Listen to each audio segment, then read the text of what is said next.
വചനാഗ്നിയാൽ മാനവരിൽ നിറയട്ടെ.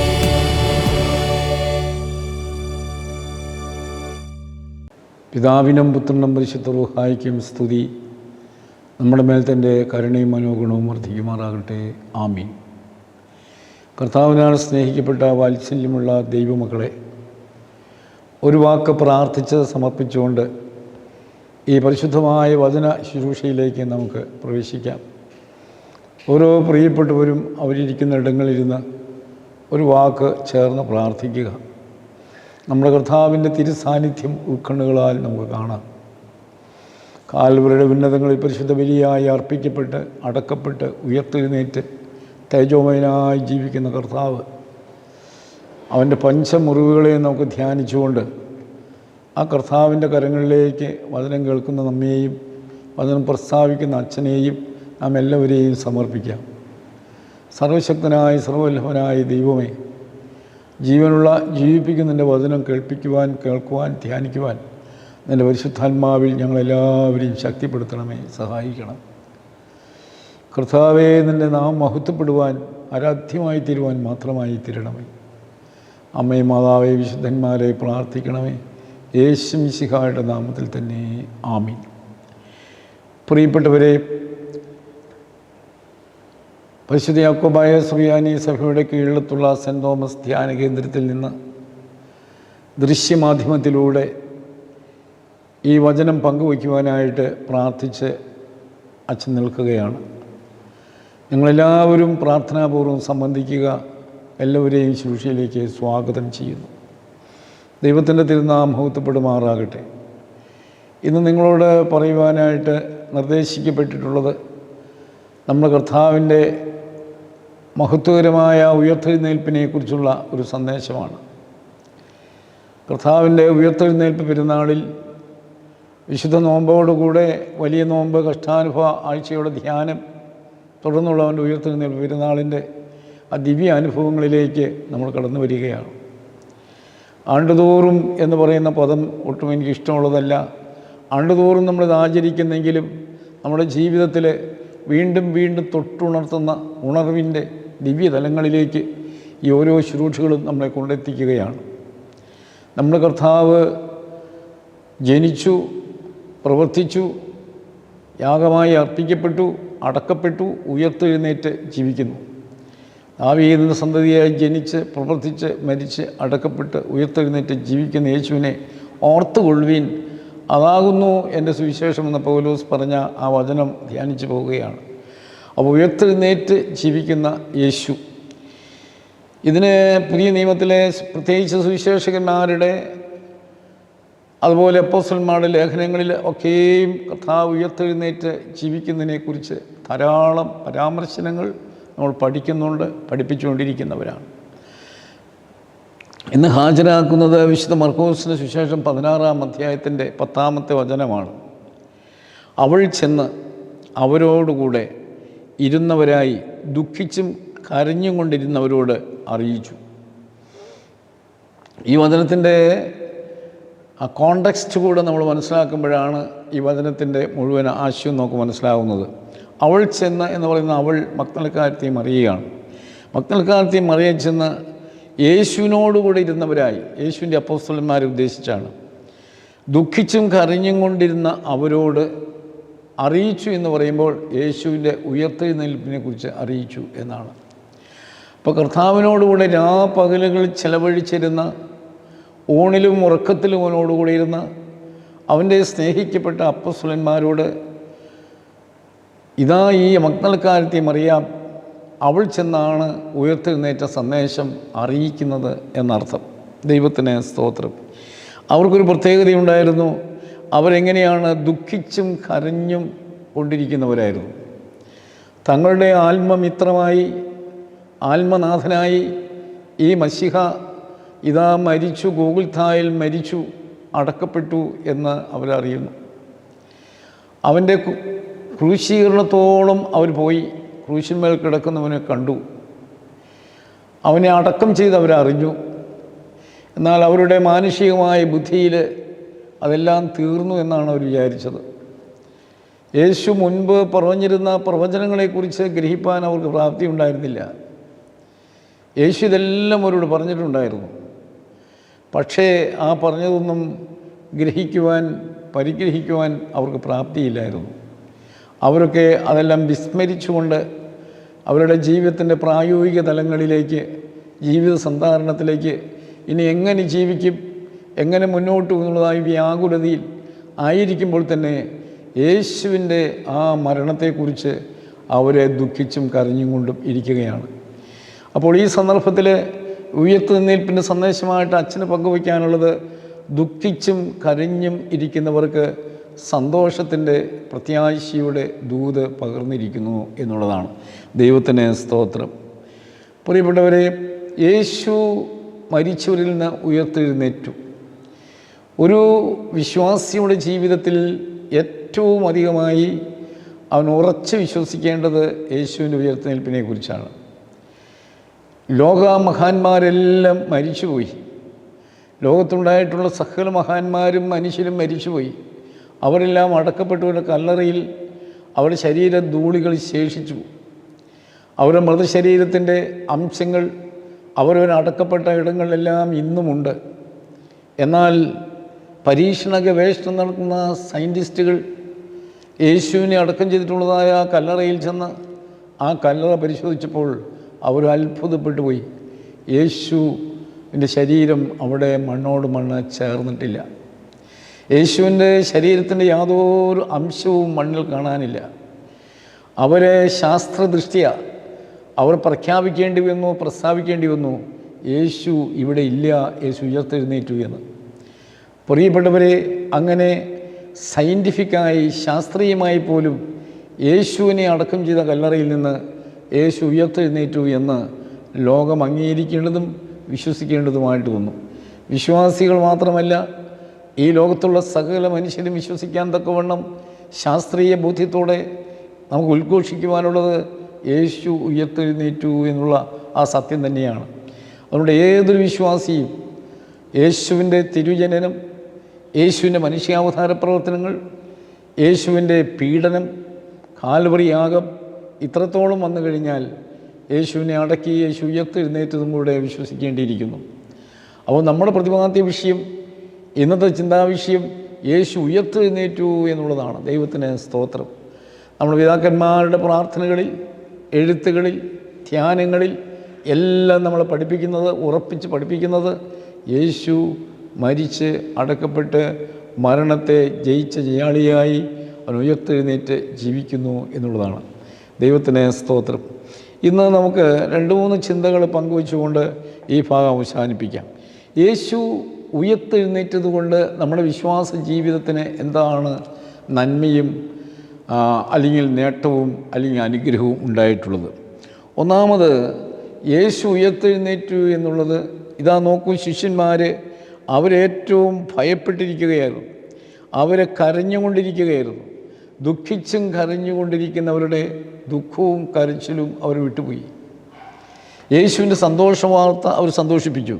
ലൂക്കോസിൻ്റെ സുവിശേഷം നമ്മൾ ഇതേ ഭാഗം നമ്മൾ വായിക്കുമ്പോൾ ഉയർത്തെഴുന്നേറ്റ യേശുവിനെ കണ്ടിട്ട് അവർ അത്യധികം സന്തോഷിച്ചു എന്നാണ്. അവരുടെ ജീവിതത്തിൻ്റെ ദുഃഖങ്ങളെല്ലാം മറന്നുപോയി അവർ സന്തോഷിച്ചു എന്നുള്ളതാണ്. അപ്പോൾ അതിനെ ഒരു വാക്കിലിങ്ങനെ നമുക്ക് ചിന്തിക്കാൻ വേണ്ടി നിർത്തുകയാണ്. അതായത് ഭയത്തിൽ നിന്നുള്ളതായ രക്ഷ.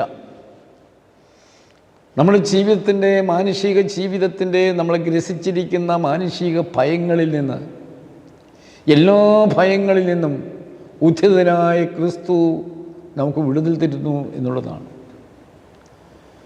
എല്ലാ ഭയങ്ങളിൽ നിന്നും. പലവിധമായ ഭയം മനുഷ്യനെ അലട്ടുന്നുണ്ട്.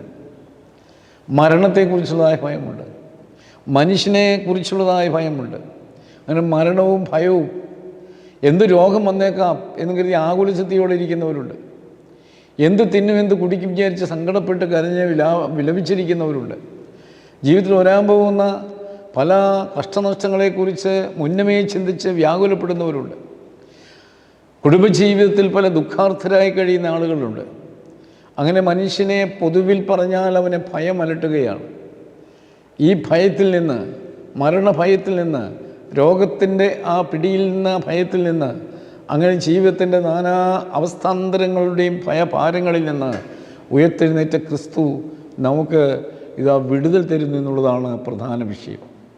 പ്രിയപ്പെട്ട ദൈവമക്കളെ, ഈ വചനം കേൾക്കുന്ന നിങ്ങൾ ആരെങ്കിലും ഏതെങ്കിലും പ്രത്യേകമായിരിക്കുന്ന പ്രതിസന്ധിയിൽപ്പെട്ട് ഭയം കൊണ്ട് ജീവിക്കുന്നുണ്ടോ എന്ന് ചിന്തിക്കുക.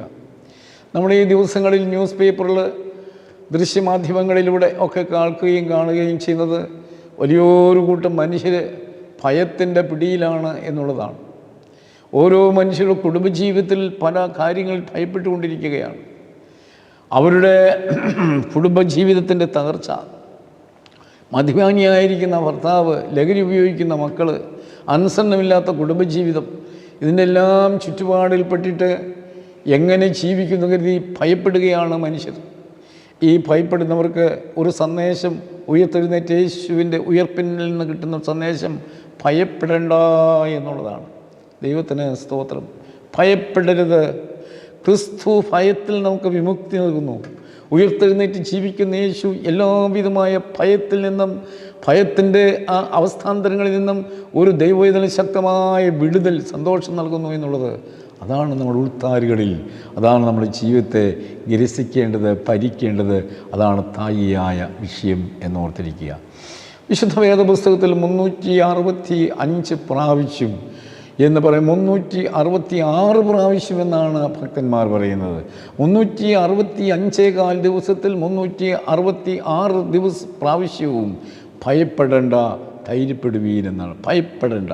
അപ്പം യേശു പഴയ നിയമത്തിലൂടെ ഭയപ്പെടേണ്ട എന്ന് സംസാരിച്ചുകൊണ്ടിരുന്നവൻ, അവൻ ആ വചനപ്രകാരം തന്നെ പുതിയ നിയമത്തിലേക്ക് വരുമ്പോൾ അവൻ്റെ ആണിപ്പാടുള്ള കരങ്ങളെ ഉയർത്തിക്കൊണ്ട് ഭയപ്പെടേണ്ട എന്നുള്ള സന്ദേശമാണ് നമ്മോട്, നമ്മുടെ കുടുംബത്തോട്, നമ്മൾ വ്യാപരിക്കുന്ന, പ്രവർത്തിക്കുന്ന എല്ലാ മേഖലകളിലും യേശു തമ്പുരാന് വരാനുള്ള സന്ദേശം. ഭയപ്പെടരുത്, ഭയപ്പെടാതെ ജീവിക്കുക എന്ന്. അപ്പോൾ നമ്മൾ കംഫോർട്ട് സോണിലാവുകയാണ്. ഭയമില്ലാത്ത ജീവിതം എന്ത് സ്വസ്ഥതയുള്ളതാണ്. എന്ത് കാര്യത്തിലാണ് ഭയം തോന്നിയാൽ ജീവിതം വളരെയധികം പ്രതിസന്ധിയിലാകും, പ്രശ്നങ്ങളാകും, അന്തർസംഘർഷമാകും, ടെൻഷനാകും, അങ്ങനെ നമ്മൾ രോഗിയാകും, പല പ്രശ്നങ്ങളാണ്. അതുകൊണ്ട് നിൻ്റെ ആത്മാവോട്, നിൻ്റെ ജീവിതത്തോട് ഈ ഉയർത്തിനിൽപ്പിൽ സന്ദേശം ഒന്ന്, നീ ഭയപ്പെടേണ്ട എന്നുള്ളതായ സന്ദേശമാണ്. ദൈവത്തിന് സ്തോത്രം. ഭയപ്പെടരുത് എന്നുള്ളതായ സന്ദേശമാണ് യേശു നമ്മളോട് പ്രസംഗിക്കുന്നത്. ഞാനിങ്ങനെ നിരീക്ഷണം ചെയ്യുമ്പോൾ, പഠിച്ചു വരുമ്പോൾ, അപ്പോസ്തല പ്രവൃത്തികളുടെ പുസ്തകത്തിലെ 13 പ്രസംഗങ്ങൾ അപ്പോസ്തലന്മാരുടേതുണ്ട്. 13 പ്രസംഗം അപ്പോസ്തലന്മാർ പ്രസംഗിച്ച, പത്രോസ്, പൗലോസ്, മറ്റ് ശിഷ്യഗണങ്ങളൊക്കെയും പ്രസംഗിച്ച 13 പ്രസംഗങ്ങളുണ്ട്. ഈ 13 പ്രസംഗങ്ങളുടെയും ആത്മാവെന്ന് പറയുന്നത്, അതിൻ്റെ പ്രതിപാദ്യ വിഷയം എന്ന് പറയുന്നത് ഉയർത്തെഴുന്നേറ്റ് ജീവിക്കുന്ന യേശുവാണ്. ഉയർത്തെഴുന്നേറ്റ് ജീവിക്കുന്ന യേശു. അതിൻ്റെ ആത്മാവെന്ന് പറയുന്നത് ഭയവിഹുലരായിരുന്നവർക്ക് സന്തോഷത്തിൻ്റെ, സമാധാനത്തിൻ്റെ സന്ദേശം കൊടുക്കുന്നു എന്നുള്ളതാണ്. ഭയത്തിൽ നിന്നുള്ളതായ വിടുതൽ കൊടുക്കുന്നു എന്നുള്ളതാണ്.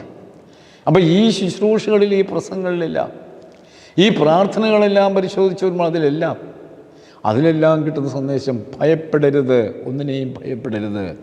ഭയപ്പെടാതെ ജീവിക്കുവാൻ യേശുവിൻ്റെ പുനരുത്ഥാനം നമുക്ക് പിന്നെ ശക്തിയും ബലവും നൽകുന്നു എന്നുള്ളതാണ്. ഭയം കൂടാതെ ജീവിക്കുക. ചിലരെ സംബന്ധിച്ചിടത്തോളം മരണത്തെക്കുറിച്ചുള്ള ഭയമാണ്. മരിക്കും, എങ്ങനെ മരിക്കും, എപ്പം മരിക്കും, മരിച്ചാൽ എങ്ങോട്ട് പോകും, മരണം എന്താകും, മരണാനന്തര ജീവിതത്തെക്കുറിച്ച് യാതൊരു ഗത്യന്തരവുമില്ലാതെ വളരെ നിരാശാബോധത്തോടെ ഇങ്ങനെ കഴിയുന്ന ആളുകളുണ്ട്. മരണത്തെക്കുറിച്ചുള്ളതായ ഭയം. ആത്മാർത്ഥമായി അച്ഛൻ പ്രാർത്ഥിച്ച് പറയട്ടെ, പ്രിയപ്പെട്ടവരെ, ഒരു വിശ്വാസിക്ക് മരണത്തെ ഭയപ്പെടാനില്ല. നാം ഭയപ്പെടരുത്. ഈ ഉയർത്തെഴുന്നേൽപ്പ് സന്ദേശമാണ് എന്താണ്? യേശു മരിച്ച് അടക്കപ്പെട്ട് ഉയർത്തെഴുന്നേറ്റു. ഹേ മരണമേ, നിൻ്റെ ജയം എവിടെ? ഹേ മരണമേ, നിൻ്റെ വിഷമുള്ള എവിടെ എന്ന് ചോദിച്ചുകൊണ്ട് മരണത്തെയും പാതാളത്തെയും ജയിച്ചവനായി യേശു ഉയർത്തെഴുന്നേറ്റു. ആ ഉയർത്തെഴുന്നേറ്റ യേശുവിലാണ് നമ്മുടെ പ്രത്യാശ. അതുകൊണ്ട് നമ്മൾ മരണത്തെ ഭയപ്പെടരുത്. ജീവിതത്തിൻ്റെ എല്ലാവിധത്തിലുള്ള ഭയങ്ങളിൽ നിന്നും, മരണത്തിൻ്റെ ഭയത്തിൽ നിന്നും, രോഗത്തിൻ്റെ ഭയത്തിൽ നിന്നെല്ലാം കർത്താവിൻ്റെ ഉയർത്തെഴുന്നേൽപ്പ് ശക്തമായിരിക്കുന്ന ഒരു ദൂതരുന്നു. നീ ഭയപ്പെടാതിരിക്കുക, ഭയപ്പെടരുത് എന്നാണ്. മറ്റൊരു സന്ദേശം നമുക്ക് കിട്ടുന്നത് എന്താണ്? ഈ മഗ്ദലക്കാരത്തി മറിയാം, അവൾ അവരോട് പറയുന്നു, അവരെ ആരോട്? ശിഷ്യന്മാരോട് പറയുന്ന ശിഷ്യന്മാർ ആ സമയത്ത് അവരെ ദുഃഖിച്ചും കരഞ്ഞുകൊണ്ടിരിക്കുന്നവരായിരുന്നു. ഈ 3.5 വർഷം കൂടെ നടന്നവനായ യേശു, ഊണിലും ഉറക്കത്തിലും കൂടെ ഇരുന്നവനായ യേശു, അത്ഭുതങ്ങളും അടയാളങ്ങളും ചെയ്ത് കാണിച്ച യേശു, ഭക്ഷണം അവർക്ക് വിളമ്പിക്കൊടുത്ത യേശു, അവരുടെ കാല് കഴുകി തുടച്ച് ഉമ്മ വച്ച യേശു, അവരുടെ വീടുകളിലെല്ലാം യേശു പോകുമായിരുന്നു. ഇപ്രകാരം സ്നേഹനിധിയായ യേശു, നിത്യജീവൻ്റെ മൊഴികൾ അവങ്കലുണ്ട് എന്ന് പറഞ്ഞ് പത്രോസ് ഏറ്റു പറഞ്ഞ യേശു, ഞാൻ നിനക്ക് വേണ്ടി മരിക്കേണ്ടി വന്നാലും മരിക്കും എന്ന് പറഞ്ഞ ആ തോമസും പത്രോസുമൊക്കെ പറഞ്ഞ യേശു, പ്രിയപ്പെട്ടവരെ, അവർ കാൽവറി കുരിശിന്മേൽ അവൻ മരിച്ചു എന്ന് കഴിഞ്ഞപ്പോൾ അവരാകെ നിരാശയുള്ളവരായി. അവർക്ക് വലിയ ഉത്കണ്ഠയുണ്ടായി. അവർ ദുഃഖിച്ച് കരഞ്ഞുകൊണ്ടിരുന്നു എന്നുള്ളതാണ്. അങ്ങനെ അവർ ദുഃഖിച്ചും കരഞ്ഞുകൊണ്ടിരിക്കുകയായിരുന്നു എന്നാണ്. അപ്പോൾ ദുഃഖിച്ചും കരഞ്ഞുകൊണ്ടിരിക്കുന്നവരോട് ഇതാ ഒരു സന്ദേശം കൊടുക്കുന്നു: നിങ്ങൾ ദുഃഖിക്കേണ്ട, നിങ്ങൾ കരയേണ്ട, യേശു ഉയർത്തെഴുന്നേറ്റിരിക്കുന്നു. ഇനി നിങ്ങൾക്കൊരു ഉടയവനുണ്ട്. നിങ്ങളുടെ ഉടയവനായ യേശു ഉയർത്തെഴുന്നേറ്റിരിക്കുന്നു. മരണത്തെ ജയിച്ച ജയാളിയായി ഉയർത്തെഴുന്നേറ്റിരിക്കുന്നു. അതുകൊണ്ട് ദുഃഖിക്കുന്നത് എന്തിന്, കരയുന്നത് എന്തിന് എന്നാണ് അർത്ഥം. അപ്പോൾ ദുഃഖവും കരച്ചിലുമില്ലാതെ സന്തോഷകരമായി ജീവിപ്പാൻ തക്കവണ്ണം ഇതാ ഒരു സന്ദേശം ഇവിടെ കൈമാറുകയാണ്, നമുക്ക് ലഭിക്കുകയാണ് ചെയ്യുന്നത്. ദുഃഖിക്കുക. അപ്പോൾ ഇവിടെ മനുഷ്യ ജീവിതത്തിൽ ദുഃഖങ്ങൾ എന്ന് പറഞ്ഞാൽ നമുക്ക് സ്വാഭാവികമാണ് ദുഃഖം. എന്നാൽ ദുഃഖത്തിന് വേറൊരു വശം കൂടിയുണ്ട്, കഠിനമായ ദുഃഖം, തീരാ ദുഃഖം എന്ന് പറയും. അപ്പോൾ ദുഃഖമുണ്ട്, തീരാ ദുഃഖങ്ങളുണ്ട്. ഒരു വിശ്വാസിയുടെ ജീവിതത്തിൽ ദുഃഖങ്ങൾ സാധാരണയാണ്. നമുക്ക് ദുഃഖമുണ്ടാകും. നമുക്ക് നഷ്ടം വരുത്തുന്ന, ദോഷം വരുത്തുന്ന, അല്ലെങ്കിൽ പ്രതിസന്ധികളുണ്ടാകുന്ന ഇങ്ങനെയുള്ളതായ സ്വാഭാവിക സാഹചര്യങ്ങളിലൊക്കെ നമുക്ക് ദുഃഖമുണ്ടാകും. എന്നാൽ ശ്രദ്ധിക്കുക, കഠിനമായ ദുഃഖം, ആ ദുഃഖത്തിന് വേറെ പേരാണ് തീരാ ദുഃഖം.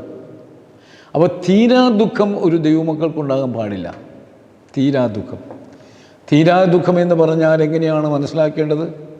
ചിലപ്പോൾ നമ്മളറിയാം, ചില മനുഷ്യർ ഇപ്പം ഒരു നമ്മുടെ ചില ഒരു വീട്ടിൽ അവിടെ കുട്ടികളുണ്ടായി, മാതാപിതാക്കൾ കുട്ടികളുണ്ടായി. പക്ഷെ ഒരു കുട്ടി ബ്ലൈൻഡായിട്ട് ജനിച്ചു. ആ കുട്ടിക്ക് കണ്ണുകൾ രണ്ടുമില്ല. ചില ആൾക്കാർ മെൻ്റലി ഡിസേബിൾഡായിട്ടുണ്ടാകും. പിന്നെ ആ കുട്ടിയെ കൊണ്ടൊന്നും ചെയ്യാൻ പറ്റില്ല. പ്രിയപ്പെട്ടവർ, ഇങ്ങനെ പോകുന്ന ചില പ്രത്യേകമായിരിക്കുന്ന ദുഃഖകരമായിരിക്കുന്ന തീരാ രോഗങ്ങളും വ്യസനങ്ങളുമുണ്ട്. ചില തീരാ ശാപങ്ങൾ, കാർന്നന്മാരുടെ കാലം തുടങ്ങി വരുന്ന ചില ശാപവും ബന്ധങ്ങൾ നിമിത്തം വരുന്ന രോഗങ്ങളുണ്ട്. ഇതിൻ്റെ എല്ലാം ഫലമാണ്, ഇതിൻ്റെ എല്ലാം അനുഭവഫലമാണ് തീരാ ദുഃഖം എന്ന് പറയുന്നത്. അപ്പോൾ ദുഃഖമുണ്ട്, തീരാ ദുഃഖമുണ്ട്. നമ്മുടെ പ്രാർത്ഥനയിൽ ഒരു വാചകം ചേർത്ത് വെച്ച് പ്രാർത്ഥന നന്നായിരിക്കുമെന്നാണ് അച്ഛന് പറയാനുള്ളത്. തീരാ ദുഃഖങ്ങളിൽ ഞങ്ങൾ രക്ഷിക്കണമേ. തീരാ ദുഃഖം ഞങ്ങളുടെ ജീവിതത്തിൽ വരരുതേ കർത്താവേ എന്ന്. തീരാ ദുഃഖം വന്നു കഴിഞ്ഞാൽ അത് വലിയ ദുഃഖമായി തീരും. പ്രിയപ്പെട്ടവരെ, ഞാൻ ഒരു വീട്ടിൽ ചെല്ലാനിടയായി. അവിടെ ഒരു പ്രിയപ്പെട്ട സഹോദരൻ, നല്ല ആരോഗ്യമുള്ളൊരു മനുഷ്യനാണ്. അയാൾ ഒരു ജോലിക്ക് വേണ്ടി ചെന്നതാണ്. അയാളിങ്ങനെ ജോലി ചെയ്തുകൊണ്ടിരിക്കുമ്പോൾ അതിൽ നിന്ന് അപകടം പറ്റി. അയാളുടെ സ്പൈനൽ കോഡ് പൊട്ടി, അയാൾ താഴേക്ക് തളർന്നുപോയി. അയാൾ വീൽ ചെയറിലിരിക്കുകയാണ്. ഒന്നും ചെയ്യാൻ പറ്റാതെ വീൽ ചെയറിലിരിക്കുകയാണ്. അപ്പോൾ ഇന്നലെ വരെയും ആരോഗ്യവാനായി സന്തോഷത്തോടെ പ്രവർത്തിച്ച് ജോലി ചെയ്ത് ജീവിച്ചിരുന്ന മനുഷ്യൻ ഇന്ന് പെട്ടെന്ന് കഠിനമായ ദുഃഖത്തിന് വിധേയനായിരിക്കുകയാണ്. ഇങ്ങനെ പോകുന്ന സംഭവങ്ങളുണ്ട്. അപ്പോൾ അതിനാണ് തീരാ ദുഃഖം എന്ന് പറയുന്നത്.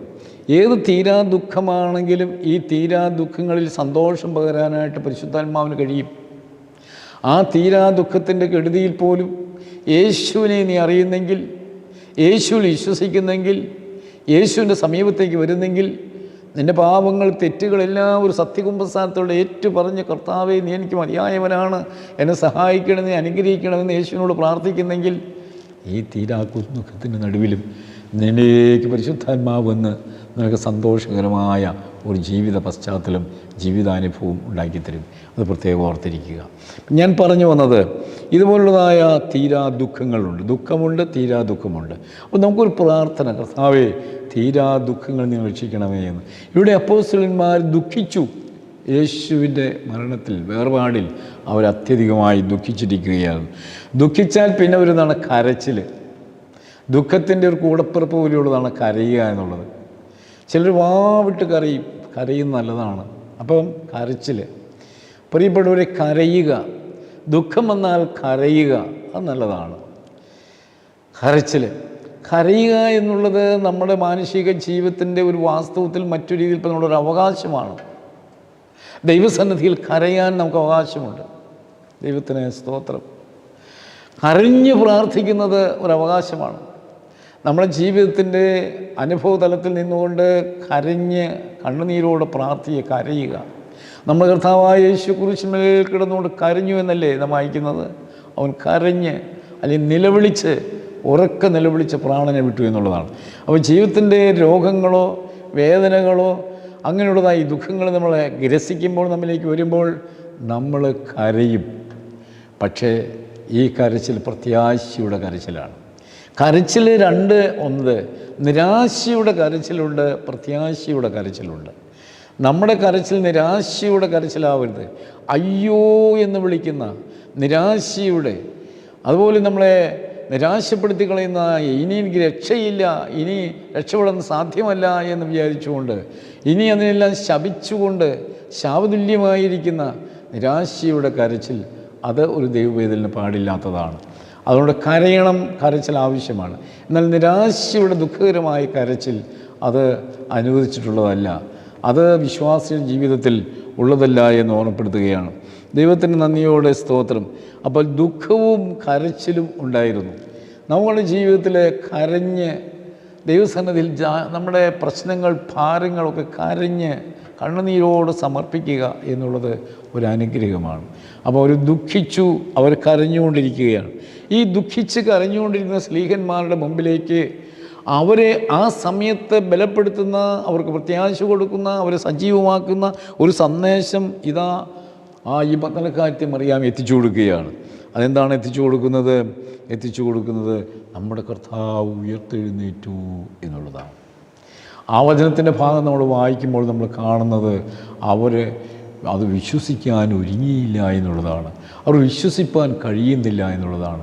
ആ യേശു ഉയർത്തെഴുന്നേറ്റു എന്നുള്ളതായ ആ ദൗത്യം, ആ ദൂത് പരിഗ്രഹിക്കുവാൻ, ഉൾക്കൊള്ളാൻ പോലും അവർ കഴിയാതെ പോകുന്ന അത്രമാത്രം ഒരു ബലഹീനത നമ്മളവരെ കാണുകയാണ്. അവർ പച്ച മനുഷ്യരായിരുന്നു, അവർക്കത് ഉൾക്കൊള്ളാൻ കഴിഞ്ഞില്ല. യേശു അതൊക്കെ പറഞ്ഞിട്ടുണ്ടെങ്കിലും അവരൊന്നും അത് കൃത്യമായി വ്യക്തമായി അതിനെ ഉൾക്കൊള്ളാനായിട്ട് കഴിയാത്തവരാണ്. അതുകൊണ്ട് അവർ ഈ സന്ദേശം കിട്ടിയിട്ടും അവർക്ക് ഉൾക്കൊള്ളാൻ കഴിയാതെ അവരിയ്ക്കുമ്പോൾ യേശു ഉയർത്തെഴുന്നേറ്റു എന്ന സന്ദേശം. എന്നാൽ ഒടുവിൽ പത്രോസ്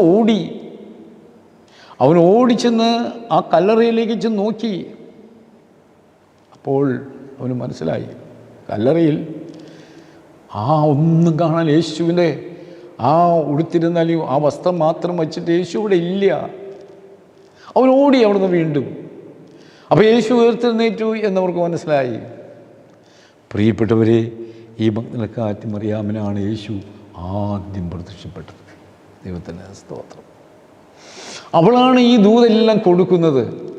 ഇവർ കരച്ചിൽ, ദുഃഖിച്ച് ഭയപ്പെട്ടിരിക്കുമ്പോൾ അവരോട് പറഞ്ഞു, ഇതാ നമ്മുടെ അരുമനാഥൻ, നമ്മുടെ യേശു, നമ്മുടെ ഗുരുനാഥൻ ഉയർത്തെഴുന്നേറ്റു, മരണത്തെ വിട്ട് ഉയർത്തെഴുന്നേറ്റു എന്ന് അവർ സന്ദേശിക്കുകയാണ് ചെയ്യുന്നത്.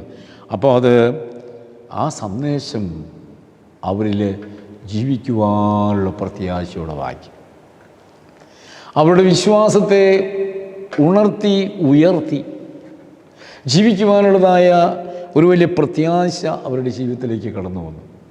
ഇത്രയും കാര്യങ്ങൾ നമ്മളിത് അനലൈസ് ചെയ്ത് നമുക്ക് ചിന്തിക്കുമ്പോൾ മനസ്സിലാകുന്നതാണ്. അവരുടെ ഭയം അവർ വിട്ടുപോയി. ജീവിതത്തെക്കുറിച്ചുള്ള ഭയം, മരണത്തെക്കുറിച്ചുള്ള ഭയം, ആകുല ചിന്ത, ഇതെല്ലാം ഉയർത്തുന്നേറ്റ് യേശുവിനെ കാണുമ്പോൾ മനുഷ്യ ജീവിതത്തിൽ ഇതാ വിട്ടുപോവുകയാണ് ചെയ്യുന്നത്. ദുഃഖവും കരച്ചിലും അത് ശാശ്വതമായൊരു പരിഹാരം വരികയാണ് ചെയ്യുന്നത്. ജീവിക്കുവാനുള്ള ആശയും പ്രത്യാശയും ജീവിതത്തിലേക്ക് വരികയാണ് ചെയ്യുന്നത്. എന്തുകൊണ്ട്? കർത്താവായ യേശു ഉയർത്തെഴുന്നേറ്റ് ഇന്നും ജീവിക്കുന്നു എന്നുള്ളതുകൊണ്ട്. അവന് ഉയർത്തെഴുന്നേറ്റ ശേഷം യേശു 500-ൽ പരം മനുഷ്യർക്ക് 500-ൽ പരം ശിഷ്യന്മാർക്ക് പ്രത്യക്ഷനായി. ദൈവത്തിൻ്റെ സ്തോത്രം. ഞാൻ പലപ്പോഴും ഓർക്കാറുള്ള പ്രാർത്ഥന, യേശുവേ, 500-ൽ പരം മനുഷ്യർക്ക് പ്രത്യക്ഷനായി നീ ഞങ്ങളുടെ ഉൾക്കണ്ണുകളിൽ ഉയർത്തെഴുന്നേറ്റ ക്രിസ്തുവായിട്ട് നിന്നെ കാണുവാൻ, നിന്നെ വിശ്വസിക്കുവാൻ, നിന്നെ സങ്കേതപ്പെടുവാൻ ഞങ്ങളെ അനുഗ്രഹിക്കണമേ. എന്നെ എപ്പോഴും ചിന്തിപ്പിക്കുന്ന ഒരു ചിന്ത, 500-ൽ പരം ശിഷ്യന്മാർക്ക് പ്രത്യക്ഷനായ യേശു നിങ്ങൾ ശക്തി ലഭിക്കുവോളം യെരൂശലേമിൽ കാത്തിരിപ്പീനെന്ന് പറഞ്ഞിട്ടാണ് അവൻ പോകുന്നത്. എന്നാൽ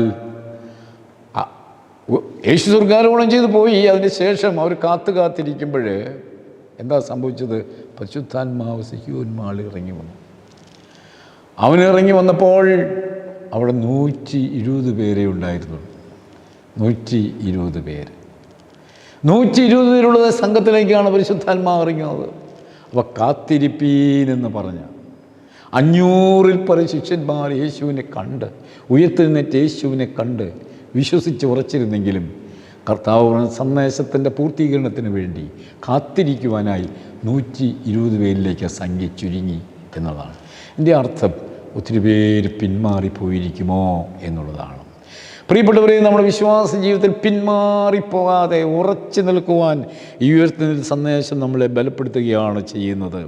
ഭയം കൂടാതെ ജീവിക്കുവാൻ, മരണത്തെയും ഒന്നിനെയും ഭയപ്പെടാതെ ജീവിക്കുവാൻ, ദുഃഖത്തിലും കരച്ചിലും ഇരിക്കുന്നവർക്ക് ജീവനും പ്രത്യാശയും തരുവാൻ, ഭൗതികമായ ജീവിതത്തിൻ്റെ ആ ക്ഷണഭങ്കുരാവസ്ഥയെ കണ്ടെത്തി തിരിച്ചറിഞ്ഞുകൊണ്ട് നിത്യമായ ആ ഉയർത്തെഴുന്നേറ്റ് ജീവിക്കുന്ന യേശുവിനോട് ജീവിക്കുവാനുള്ള വിശ്വാസവും പ്രത്യാശയും തമ്മിൽ രൂഢമൂലമായി സ്ഥാപിതമായി തീരുവാൻ ഈ ഉയർത്തെഴുന്നേൽപ്പ് പെരുന്നാളിൻ്റെ ശുശ്രൂഷ, ഈ സന്ദേശം മുഖാന്തരമായി തീരണമേ എന്ന് ദൈവത്തോട് നമുക്ക് പ്രാർത്ഥിക്കാം.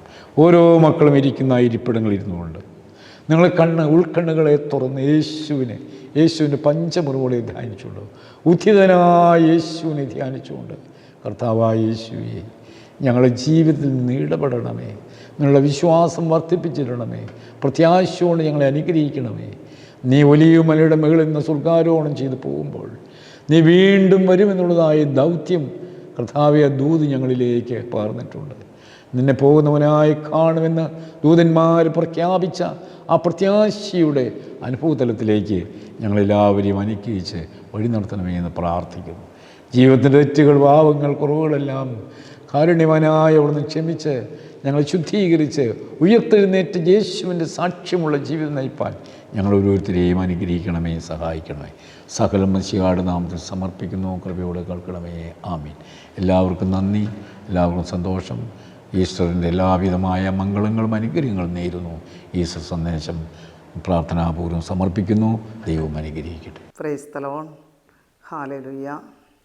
ദൈവമക്കളെ, ക്രിസ്ത്യാനികളെ സംബന്ധിച്ച് ഏറ്റവും നല്ല പെരുന്നാൾ, ഏറ്റവും നല്ല സുദിനത്തിൻ്റെ ദിനമാണ് ഇന്ന്. സന്ധ്യ മുതൽ ദേവാലയങ്ങൾ കറുത്ത വസ്ത്രങ്ങൾ കൊണ്ടായിരുന്നു അലങ്കരിച്ചിരുന്നത്. അത് ദുഃഖത്തിൻ്റെ അടയാളമാണ്. ദൈവമക്കളെ, ദുഃഖം ജീവിതത്തിലില്ലാത്ത ഒരു മനുഷ്യരുമില്ല. ദുഃഖവെള്ളിയുടെ അനുഭവങ്ങൾ നമ്മുടെ എല്ലാം ജീവിതത്തിൽ ഉണ്ടായിട്ടുണ്ട്, ഉണ്ടാകും. എന്നാൽ ദുഃഖവെള്ളി കഴിഞ്ഞ് ഒരു ഉയർപ്പുണ്ട്. ഹല്ലേലൂയ. വിശുദ്ധ ലൂക്കോസ് 24:5-6 നിങ്ങൾ ജീവനുള്ളവനെ മരിച്ചവരുടെ ഇടയിൽ അന്വേഷിക്കുന്നത് എന്ത്? അവനിവിടെ ഇല്ല, ഉയർത്തെഴുന്നേറ്റിരിക്കുന്നു. ഹല്ലേലൂയ. ഉയർത്തെഴുന്നേൽപ്പിൻ്റെ സദ്വർത്തമാനമാണ് ഇന്ന് നമ്മോട് സുവിശേഷിക്കുന്നത്. ദൈവമക്കളെ, നമുക്കിന്ന് ദുഃഖത്തിൻ്റെ കണ്ണുനീരല്ല, പ്രത്യാശയുടെ കണ്ണുനീരാണുള്ളത്. കർത്താവ് വീണ്ടും വരും. അവൻ ഉയർത്തെഴുന്നേറ്റു, അവൻ വീണ്ടും വരും. കർത്താവ് താൻ ഗംഭീരനാദത്തോടും പ്രധാന ദൂതൻ്റെ ശബ്ദത്തോടും ദൈവത്തിൻ്റെ കാഹളത്തോടും കൂടെ മധ്യാകാശത്ത് എഴുന്നള്ളി വരുമ്പോൾ നമുക്കെല്ലാം അവനെതിരേൽപ്പാനായിട്ട് പുറപ്പെടണം. ദൈവമക്കളെ, നിങ്ങൾക്ക് എല്ലാവർക്കും, നിങ്ങളുടെ ഭവനത്തിലുള്ള എല്ലാവർക്കും സമാധാനത്തിൻ്റെയും സന്തോഷത്തിൻ്റെയും പ്രത്യാശയുടെയും ഈസ്റ്റർ യേശുനാമത്തിൽ ആശംസിക്കുന്നു. Praise the Lord. ഇന്ന് നമുക്ക് വചന സന്ദേശം നൽകിയത് ധ്യാനകേന്ദ്രത്തിൻ്റെ ഡയറക്ടർ വന്യ വാലയിൽ വർഗീസ് കോറപ്പിസ്കോപ്പ അച്ഛനാണ്. വളരെ അനുഗ്രഹകരമായ ദൂത്, ഈസ്റ്റർ മെസ്സേജ് നമുക്ക് നൽകി. നമുക്ക് ദൈവത്തെ നന്ദിയോടെ സ്തുതിക്കാം. വന്യ കോറപ്പിസ്കോപ്പ അച്ഛനെ കുടുംബമായി സമർപ്പിച്ച് നമുക്ക് പ്രാർത്ഥിക്കാം. ദൈവം അളവില്ലാതെ അനുഗ്രഹിച്ച് അച്ഛൻ്റെ ശുശ്രൂഷകളെല്ലാം ഏറ്റെടുക്കാനായി സമർപ്പിക്കാം.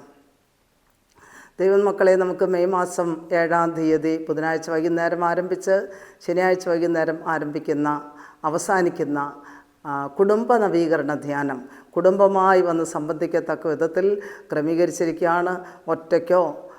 ഒറ്റയ്ക്കും വരാം, കുടുംബമായിട്ട് വരാൻ പറ്റാത്തവർക്ക് തനിച്ച് വരാം. നിങ്ങൾ ഈ ധ്യാനത്തെ ഓർത്ത് പ്രാർത്ഥിക്കുകയും അവധിക്കാലമാണ്, ഈ സുവർണാവസരം നഷ്ടപ്പെടുത്താതെ കടന്നു വന്ന് സംബന്ധിക്കുകയും ചെയ്യണമേ എന്ന് വളരെ സ്നേഹത്തോടെ ഓർമ്മപ്പെടുത്തുമ്പോൾ നിങ്ങളുടെ ബന്ധുമിത്രാദികളെ എല്ലാം ഈ വിവരം അറിയിച്ച് കുടുംബമായി എല്ലാവരും വന്ന് ദൈവത്തെ അനുഭവിച്ചറിയട്ടെ. എല്ലാ ശനിയാഴ്ചകളിലും ഉച്ചവരെ ധ്യാനമുണ്ടെന്ന് നിങ്ങൾക്കറിയാം. അതുപോലെ ഈ തിരുവചനാഗ്നി ധ്യാനം, ഞായറാഴ്ചത്തെ എവൻഗേലിയൻ സന്ദേശമൊക്കെ യൂട്യൂബിലുണ്ട്. തിങ്കൾ ചൊവ്വ ദിവസങ്ങളിൽ ബൈബിൾ ക്ലാസ്, ബൈബിൾ സ്റ്റഡി, വചനധ്യാനമെല്ലാം ഗൂഗിൾ മീറ്റിലുണ്ട്. നിങ്ങൾ കടന്നു വന്ന് സംബന്ധിക്കണമേ എന്ന് വളരെ സ്നേഹത്തോടെ ഓർമ്മപ്പെടുത്തിക്കൊണ്ട് നിർത്തുന്നു. ദൈവനാമം മാത്രം മഹത്വപ്പെടട്ടെ. യേശുവേ നന്ദി, യേശുവേ സ്തോത്രം. Praise the Lord. പിതാവാം ദൈവത്തിൻ്റെ സ്നേഹവും ഏകജാതനായ പുത്രൻ്റെ കൃപയും പരിശുദ്ധ റൂഹായുടെ സംബന്ധവും സഹവാസവും നാം എല്ലാവരോടുകൂടെയും നമ്മിൽ നിന്ന് വാങ്ങിപ്പോയോടുകൂടെയും ഇന്നും എന്നാളും ഉണ്ടായിരിക്കുമാറാകട്ടെ. ആമേൻ.